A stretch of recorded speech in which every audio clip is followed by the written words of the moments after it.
Trying to. Hi, everybody. It's Jill from I'm Here with the Magazine.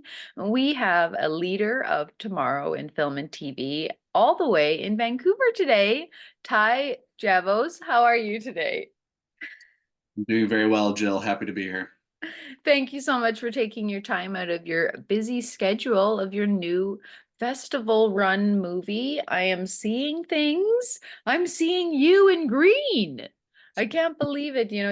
He's such a good sport, you guys. Like our theme of this issue is green and renewal and balance and everything coming together again because it's the summer coming up and this is our summer issue. You'd think we'd have a different color than green, maybe pink or blues, but you know what? We're doing it different here at I'm Here With.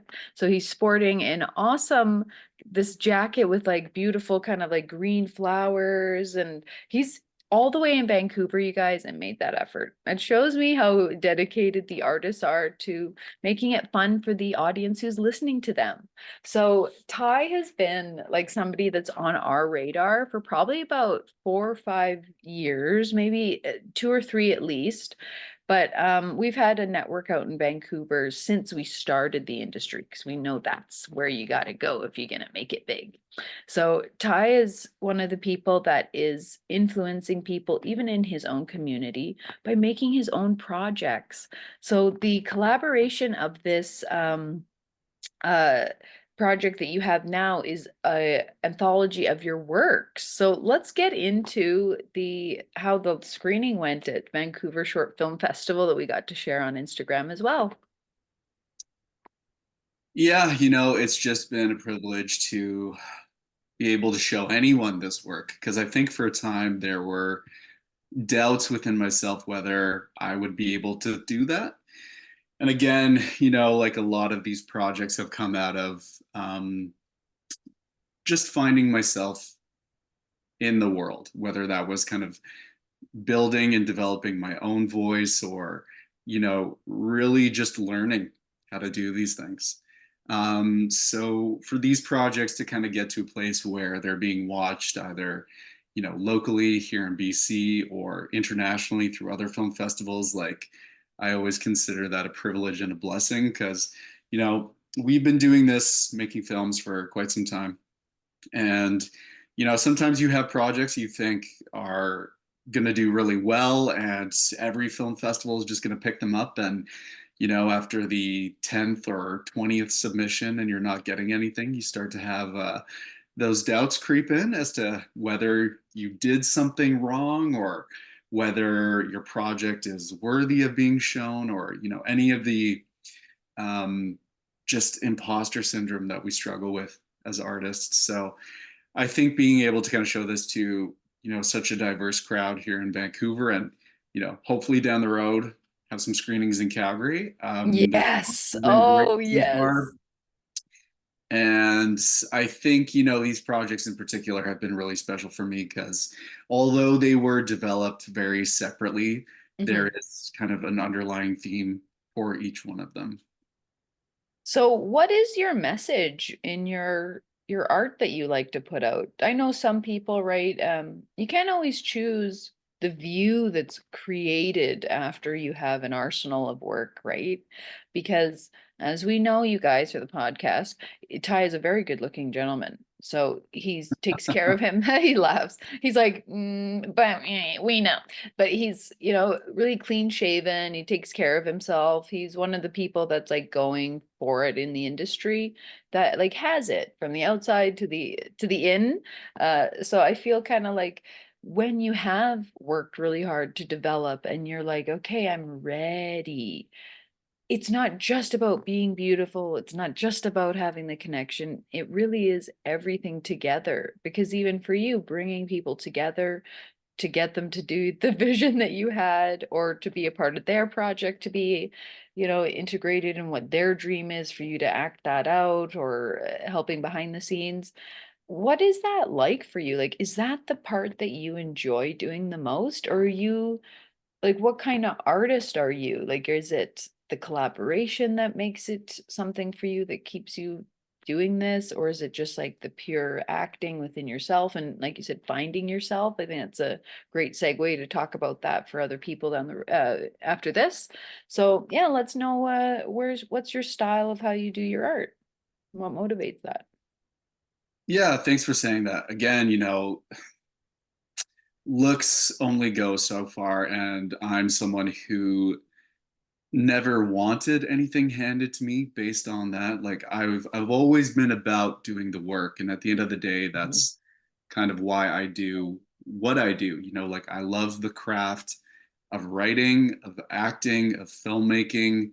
And it is very difficult and challenging to put any kind of project together. So I think sometimes I like to, dismiss some of the work I've done because a lot of these are short films or smaller projects, but going back to people just making things, it's such an achievement to put something together and more importantly to share it with the world, right? To put yourself out there.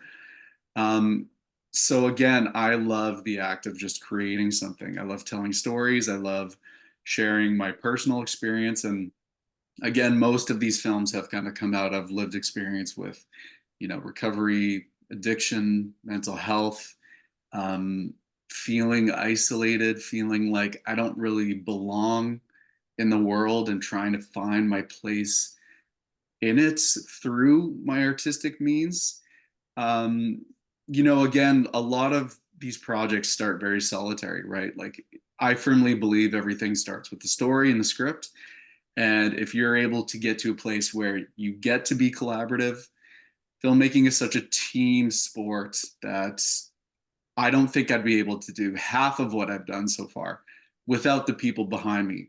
And that means, the other cast in my projects, the crew who come together to help me utilize my vision and put everything together. Like I have such respect for the directors of photography, the production assistants, my fellow producers, people who really just got behind me and believed in me to help me get my projects off the ground and running, right? So I really enjoy the collaborative effort behind filmmaking because while my name is on certain things in regards to these projects like writer, director, actor, Mhm. etc., um, these feel like our short films rather than just my projects alone. So I think there's nothing like being in the theater after you've put in all this hard work and effort and you finally get to see the fruits of your labor. And that's kind of what this upcoming premiere is about.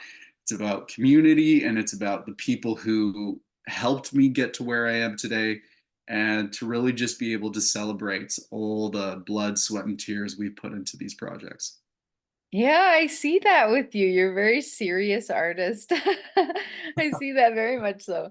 A lot of people I chat with are very goofy, in entertainment, and there are people like you who are the more like subdued watching person who are quiet and then you kind of come out of the gate and then it's just like, oh my gosh, what you had in your brain, like it really touches a lot of people. So there are two things I really think the audience out of what you've just said would love to hear about.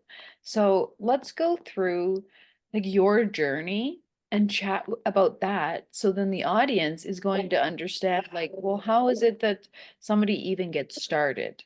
Because you being in Vancouver, it's a little, quite a bit actually different how to get into the industry, how to find that agent, how to do your first project or do background or get into it and learn and take a few years to really learn. Let's dive into that for the audience because I think there's a huge misconception with people who see our photos in the magazine and everything, and they just see that end result. Like you said, the end of the fruits of the labor is nice for sure, but it's because of all that work. And I think the next generation, because of TikTok and Instagram and being famous just from social media thing, um, is very different than being an actor. Extreme different skills, amount of time that it takes, crafting your look and skills from people like think of you like, hey, we should think of a tie, but we need a guy like this. How does an artist start? We all have our own journey of how we've made it, but like, let's hear about the truth, not the struggle. I don't want to say it like that, but the truth of like how long it can take and what you really went through to be able to do your own project and screen your project right now on the 23rd. You're doing that. So talk about that after. Yeah, thank you for saying that. Again, I think it really just starts from following your passion, right? Like at a very young age, there was just this little voice inside of me that said, I want to make movies. And, before the acting, before the directing or the filmmaking, I've always been a writer. So even when I was a kid, I was writing short stories or poetry or lyrics. And I really just found a lot of satisfaction creating my own things. And so, as I kind of grew up and, I got into junior high and high school, like I really had a knack for performing. I think it really started with improv for me. And for me, it was just a way to funnel my energy, right? Like I was very outgoing as a kid, almost to my detriment, where I was getting in trouble in class a lot. Okay, one of those. And so for me, it was just a way to funnel all the creative energy I have, right? And so for me, there was a little bit of a natural talent, but again, it was kind of just this raw, unfiltered passion for, being funny or telling stories or um, just kind of feeling like all the things that I was going through, all the energy I had was useful for something. And so I kind of got involved doing plays throughout school and definitely, sitting through drama class. And, the film and television stuff did enter my life fairly early. I was kind of scouted by some agents who were looking to do some background stuff in Calgary. And so I think Oh, around 14 or 15, I did my first background gig. It was a Heather Locklear movie called Flirting with 40. And I remember being so bored on set because I was just waiting around forever. And then finally, when they used us, there was this little bit of magic between action and cut where, she kind of turned around, looked at me, acknowledged me, and I kind of knew who she was. So it felt very exciting to kind of be working with like a star. And after that, I just wanted to take it further. So, I kind of knew, I didn't really know how to make movies or get involved. mhm. But I had been doing little shorts with my friends and picking up a camera and playing around. And so after high school, my parents kind of pushed me to go into post secondary. So I thought at the very least I would try like a television production program at SAIT. And there I Oh, really learned the fundamentals of script writing and producing and directing and more so in a broadcast news capacity. But I was learning all the fundamentals of film. And so around, my second year of university, I actually picked up an agent for film and TV and I got more into the acting side of things. And for, the next few years, that's kind of where I put my attention. But the journey with acting has been long and difficult. And I had people telling me how difficult it would be, but I didn't fully appreciate what that journey would look like because I think growing up, I saw the glamour, like you mentioned, and I wanted to be a movie star. I wanted to be the hero of the film who, rescued the girl and saved the day. I'm And sure anybody would love that from you. right. And then I got into the actual craft of acting, which is, for most people who don't know, it's a lot of homework, right? You're on your own, learning your lines, doing script analysis into what is behind the words, doing research into, the time, the place, the background of your character. And it wasn't until I moved out here to Vancouver that I really started to just develop my craft and learn what it was like to work in a professional market. And for people who don't understand Yeah. um, what acting is or what the journey is like, it is quite difficult. I would say, in Vancouver, maybe there's 1 to 5% of working actors who are constantly going from project to project. And the rest of us kind of have to fill our time, being in class, working on our own projects, having the side hustle to support yourself just so you can do the next thing. It's challenging. The life of an artist is very difficult, but at the end of the day, when I get to practice my craft, when I get to work with other creatives, there is something magical about that I can't quite explain. It does make it all worthwhile in the end. If you're good, some people don't make it because they're not talented or don't have the charisma that you have to have for camera. But sometimes people who are boring or larger or crazy looking, they have a place too in film. Everyone has a place, no matter, you don't just have to be beautiful, like you and just kidding. But I just everybody wants to be beautiful. Like, what is like that for you being a guy? Because like I know men, right? They say like, "Oh, I don't care what a guy looks like." Oh, but I notice that like when I'm sitting with casting people when they're looking through my magazine, often I sometimes people get cast from just looking through my mag, right? And there will be like, "Wow, there's a lot of good-looking people in here. How do I choose?" And I feel like I don't gravitate toward good-looking people, but I do notice that people who are the lead actors and leaders often have to present themselves really well and look good. And it's just like, what is that for you? Being a guy and caring about the way you look and maintaining yourself. What does that look like for what you have to prepare for yourself? Sometimes you have to look even skinnier or fatter for a role. Like, how far are you willing to go? Like shaving your head? Like what's going on with the look of being an actor for a guy for you? I think I'm fairly fortunate that the roles that, I've done so far haven't required dramatic transformation, but, I really believe in the craft of acting. And so if the character is supposed to look a certain way, then I'm willing to kind of go the lengths to put myself in those positions. And, like I said, I think looks are one thing, but for me, it always comes back to the work.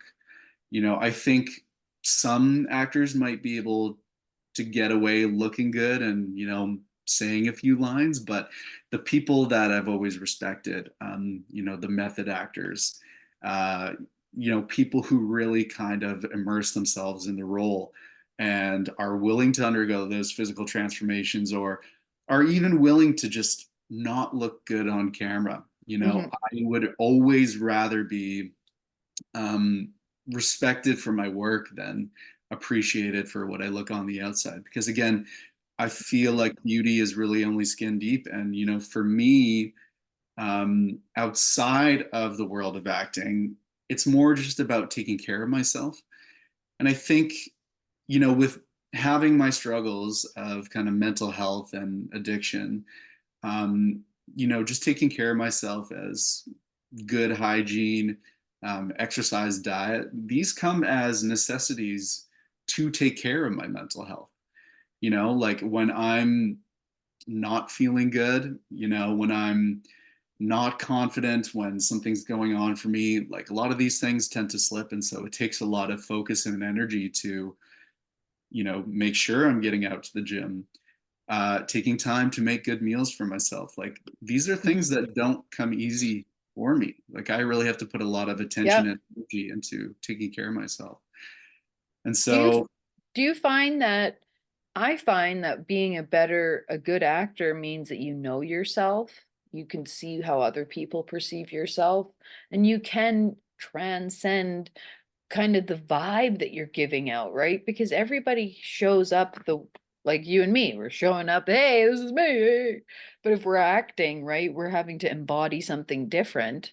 But if you don't even know your own self and are confident within walking in and looking like a goof or having to look horrible or having to stick your belly out and look bad and have that captured because that's what they need or something crazy, that's not what you would do naturally, that's acting.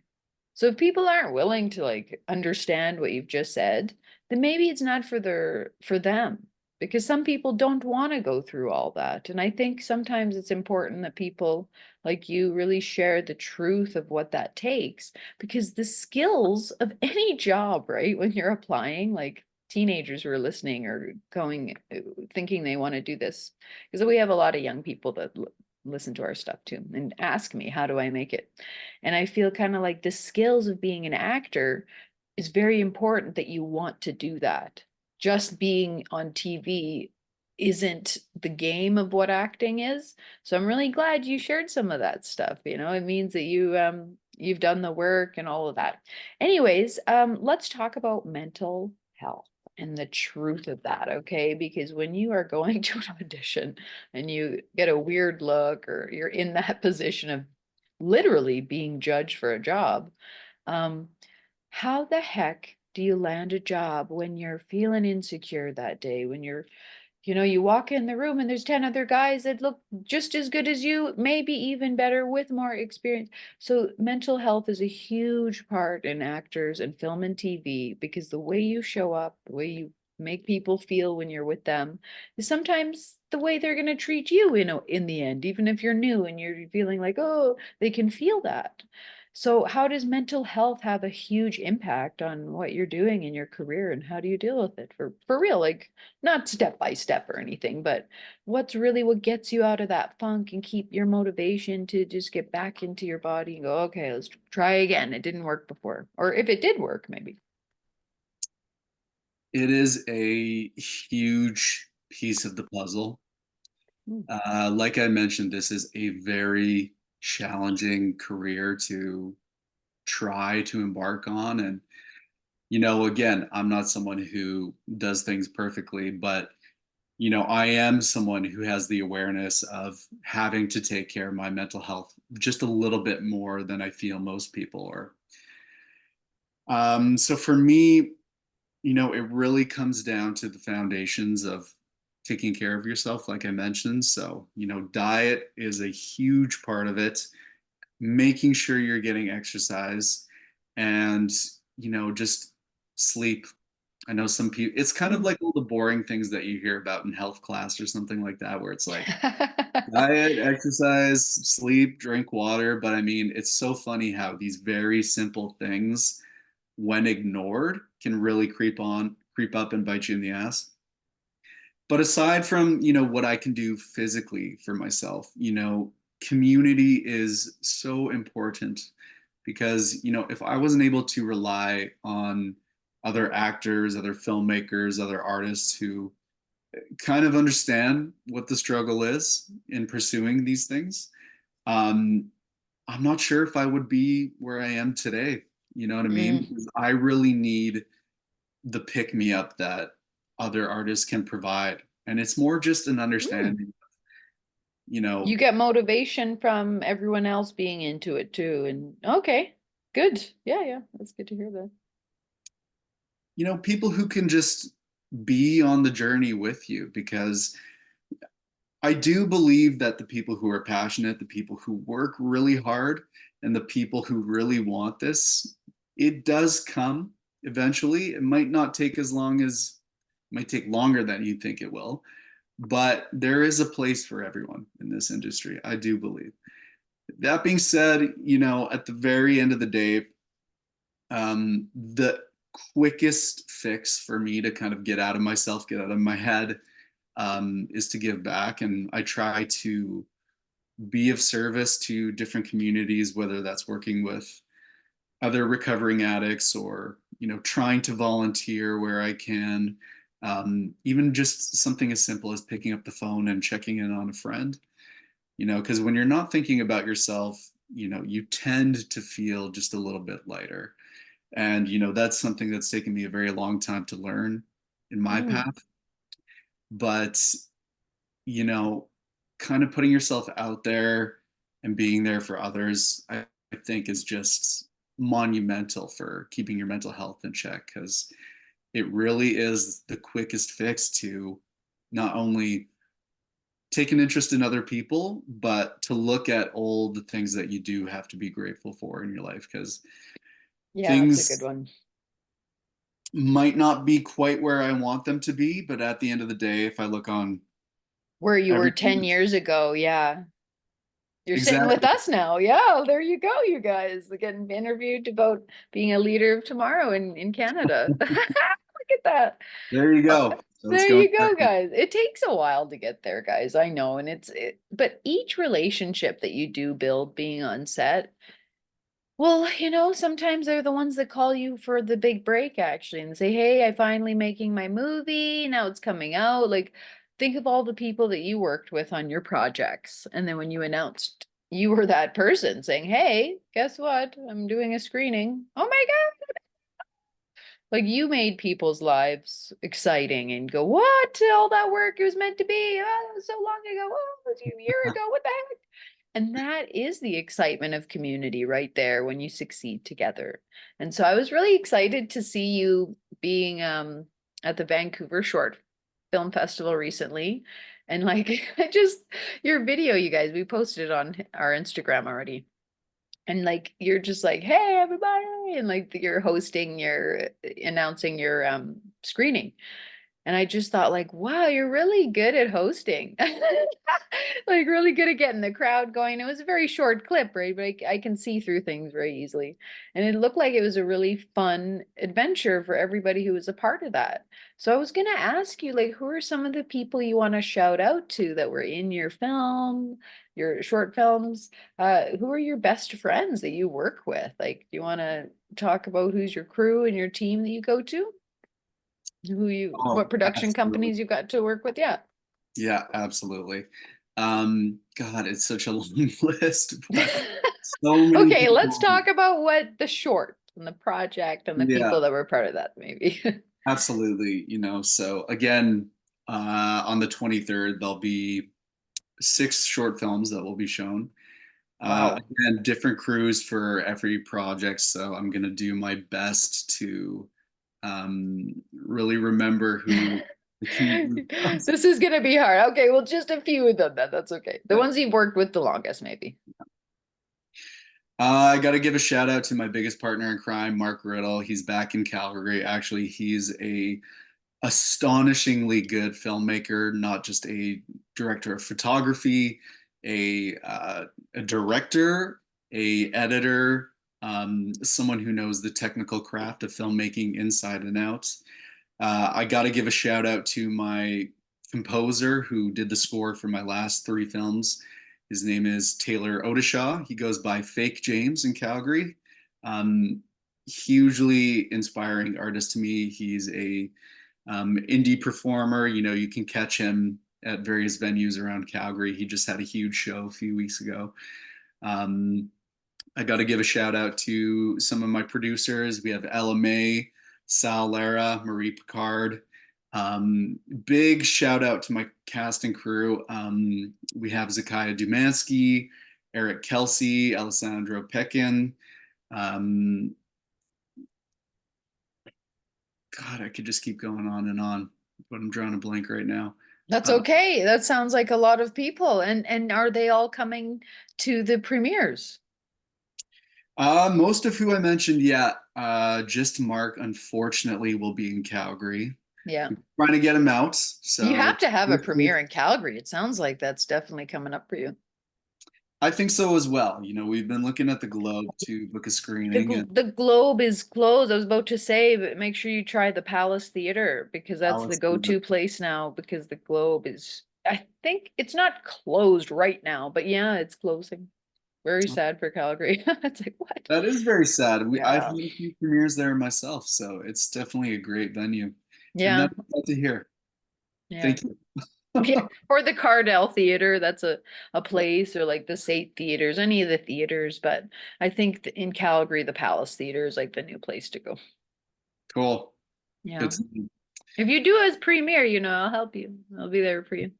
Excellent. Bring my Thank network. you. Anyways, okay, so that is a huge list of people, and many of them are in Calgary. How the heck did you find people in Calgary to work with when you're in Vancouver? How did that work? Well, like I said, I mean, I'm originally born and raised in Calgary, and most of, my first shorts, sketches, short films, that's where I got my starts, so a lot of the guys who, and this is kind of what I wanted to say is, by giving back, you receive, so a lot of the people who came up with me, you know, the more projects I do, I like to work with people that I have worked with before, right? So, if I know that we work well together, if I know I can expect quality from you, like I'm going to be calling you up for the next project. And that's kind of how it goes here in That's awesome. Vancouver, right? Like a lot of people, they Is volunteer. it? A lot of people do their own thing after in Calgary. They like to try new people, so that's good to know. No, I think that's very common for the film industry is, if you can demonstrate you're hardworking, passionate, fun to work with, people are going to be calling you back, right? Yeah. Um, and again, like I'm pretty loyal to the people who have come on board to help me with my projects because again, I owe them many thanks for kind of volunteering their time or, you know, staying many hours into the night or, really just putting their blood, sweat, and tears into my projects. But, Calgary is where things all started for me, learning how to be an actor, learning how to be a director and a filmmaker. Who was your acting teacher when you first started? I I first got started, I mean, things really got started for me in high school with drama class, but Mm. when I was taking things more seriously, I started training at Rogues West. Yes, you did. Oh my gosh, Joe Normanshaw was on one of our covers not too long ago. Exactly. Okay. So I'm I so was, sad we never met when we were in Calgary. That's why I say I feel like I do know of you before you were in Vancouver because yeah, I've been here for 15 years doing this. So when did you leave for Vancouver when you went to school after school? After say? yeah, so I went to SAIT in 2013 to 2015. Mm. And then after that, I took a year to deal with some personal issues. And after that, I actually finished my degree in England at the University of Gloucestershire. Yes, you did. That was wanting to mention that. That's very rare to be in Canada and working school in England. You must have really, that would be globally changing for you to see life out there and learning from the best educators. Definitely. So good for you. I was going to ask you one question before we go. I wish we could go longer, but I'm sure we'll have you on again. Um, being a leader of tomorrow, to you, what does that mean? And how is it that you're a leader? Like, how do you lead when you're doing your projects? Like, what's that look like to be a good leader for you? Oh, I have to be honest, sometimes I don't identify with that title. Um, again, I feel like all the things I've done have really come out of a place of just wanting to express myself and just finding my voice in the world and getting to know myself better. And, for me, I guess having a vision and being able to communicate and direct people towards that vision is where a lot of the qualities of leadership, I guess, kind of come from for me. I'd say having the struggles that I have had, especially in recovery, Mhm. it's created a lot of empathy for Oh, meeting people where they're at. And it's been a big change in working and collaborating with people, right? Because again, I've been on sets that are very hectic and very challenging and honestly just toxic to work on. And yeah, yeah. I've always found you never get the best work out of people in those situations. Again, I am privileged to have had the people who have come out for me and worked on my projects. And I always just try to treat them with the utmost respect. Because again, if Hmm. filmmaking is fun, the project shows that. And And then the people are after, willing to dedicate more time and effort and energy to you got it. creating something that stands out. It means And something to again, them. that's why we do this. It's fun. It's chaos, but it's fun. You know what I What do mean? you, what are your parents? Are your parents proud of you? What do your friends and parents think of this? career. Yes, I think it's taken them quite some time to understand what I'm doing out here. You know, I can remember my stepdad and me telling him I wanted to be an actor, and you know, I could see a little bit of Yeah. concern on his face when that was the case, but you know, he's been in theaters in Calgary and he's seen my work, and I really hope that a lot of people maybe understand more where I'm coming from these days. It's not something that's just a hobby anymore, like it is a lifestyle. And I've tried to do the 9 to 5. Honestly, it's very Not for hard you. for me. And so, you know, life really is suffering, whether you're suffering for an employer or you're suffering for your art. So I think you really have to just decide at the end of the day what you want to suffer for. Yes, oh my gosh. Well, Ty, it has been so fun learning from you today. I think the audience is really gonna see the truth of what it takes to make it and making your own career and your own dreams. But I know that your parents are proud of you because from me looking at you and seeing you for the last few years really rise, that's why we reached out to each other because I was like, yes, I have to share your story. So I'm really excited for all the people that are in Calgary that have believed in you and worked hard with you for a while to see you in the magazine this issue. So yeah, thank you very much, you guys. So just follow along the journey. We're going to be following Ty quite a bit. Following and posting him quite a bit. And yeah, you might see Ty in green in this issue. You might not. You'll see. Thank you very much. Thank you so much, Jill. You too.